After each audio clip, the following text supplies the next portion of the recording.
Welcome to The Last Breakfast. Please enjoy the video. In this video, I will show how to make popsicle candy.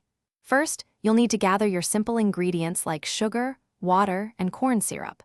Combine these in a saucepan and heat them gently over medium heat.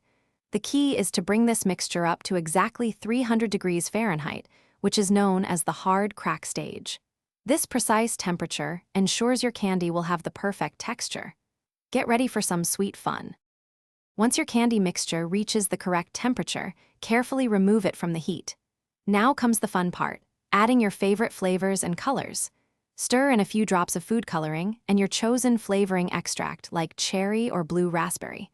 Work quickly, as the mixture will start to cool.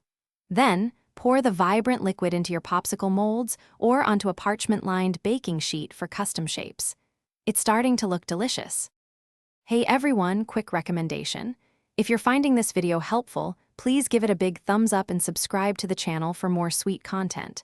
And speaking of things that make life better, just like a perfectly made popsicle candy, your feet deserve the best.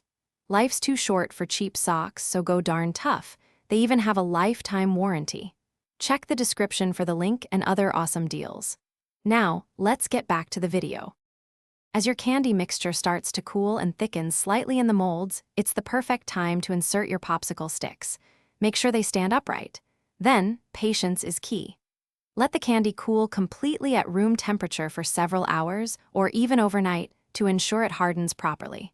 Once fully set, gently remove your homemade popsicle candy from the molds or break it into delightful pieces. Enjoy your sweet creation.